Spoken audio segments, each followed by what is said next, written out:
Doctor Ayush Limbachiya, consultant gynaecologist, Vadani. તારીખ 28/2/2026ના રોજ આપણા વડાપ્રધાન શ્રી નરેન્દ્ર મોદી દ્વારા એક અભિયાન ચાલુ કરવામાં આવ્યું છે, જેના અંતર્ગત નજીકના PHC અને અર્બન હેલ્થ સેન્ટર પર HPV વેક્સિન જે તદ્દન ફ્રીમાં આપવામાં આવી રહી છે, જેનો જનરલી કોસ્ટ જોવા જઈએ તો આપણે બહારથી લેવા જઈએ તો આપણને 8,000 થી 9,000 રૂપિયામાં પડતી હોય છે. HPV વેક્સિન એટલે કે હ્યુમન પેપિલોમા વાયરસ, જે સ્ત્રીઓમાં થતું ગર્ભાશયનું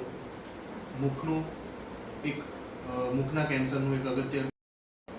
HPV એટલે કે હ્યુમન પેપિલોમા વાયરસ કે જે સ્ત્રીઓમાં થતા ગર્ભાશયના મુખના કેન્સર માટે જવાબદાર છે, અને ગર્ભાશયના મુખનું કેન્સર એ સ્ત્રીઓમાં થતું બીજા નંબરનું કેન્સર છે.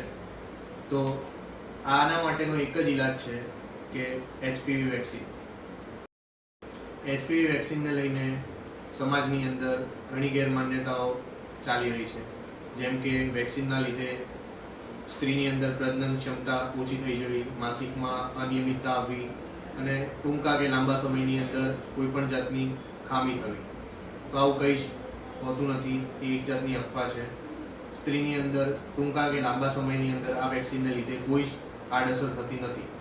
તો વદાણી તેમજ આજુબાજુના ગામડાના લોકોને નમ્ર વિનંતી છે કે આ જે અભિયાનના અંતર્ગત જે મફતમાં વેક્સિનેશન થઈ રહ્યું છે તો એનો લાભ લે, અને આજુબાજુના તેમજ પોતાના ઘરના લોકોને 14 થી 15 વર્ષની જે દીકરીઓ છે એમને વેક્સિનેશન જરૂરથી અપાવે.